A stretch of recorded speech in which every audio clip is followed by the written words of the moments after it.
डिग्रीमधील arts, science, commerce, engineering असेल, medical असेल, असे विविध सगळ्या फॅकल्टीजमध्ये आपण त्यांना शिष्यवृत्ती प्रदान करत असतो। प्रथम वर्षी आपण 396 विद्यार्थ्यांना शिष्यवृत्ती दिली होती।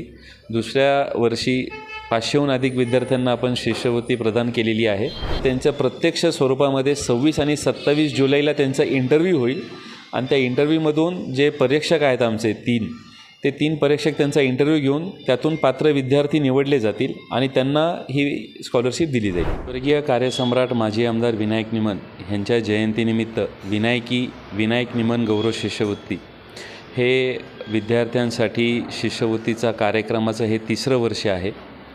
ह्यामध्ये आपण होतकरू व गुणवंत विद्यार्थ्यांना शिष्यवृत्ती प्रदान समारंभ आपण आयोजित करत असतो।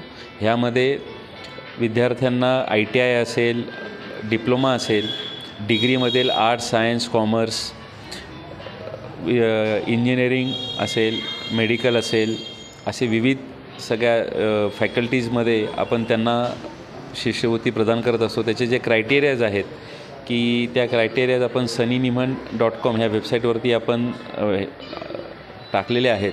ऑनलाईन पद्धतीने त्यांनी सर्व अर्ज भरल्यानंतर 7 जुलै ते 20 जुलै ह्या दरम्यान त्यांनी ऑनलाईन पद्धतीने अर्ज भरणं अपेक्षित आहेत आणि 26 आणि 27 जुलैला सोमेश्वर फाउंडेशन जंगली महाराज रोडवरील कार्यालयामध्ये त्यांचे प्रत्यक्षामध्ये इंटरव्ह्यू होतील आणि प्रत्यक्ष 5 ऑगस्टला स्वर्गीय आमदार विनायक निमन यांच्या जयंतीनिमित्त सर्व पात्र विद्यार्थ्यांना शिष्यवृत्ती प्रदान केली जाईल।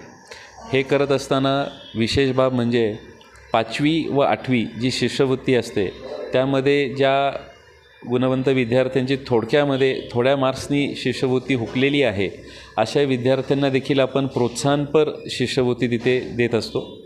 प्रथम वर्षी आपण 396 विद्यार्थ्यांना शिष्यवृत्ती दिली होती। दुसऱ्या वर्षी 500हून अधिक विद्यार्थ्यांना आपण शिष्यवृत्ती प्रदान केलेली आहे। हे ह्या शिष्यवृत्तीचं 3रं वर्ष आहे। पुणे शहरात शिकलेले विद्यार्थी ह्यामध्ये भाग घेऊ शकतात। ऑनलाईन पद्धतीने ते आपलं रजिस्ट्रेशन करू शकतात। sunnyniman.com ह्या वेबसाईटवरती फॉर्म ऑनलाईन पद्धतीने अवेलेबल आहेत।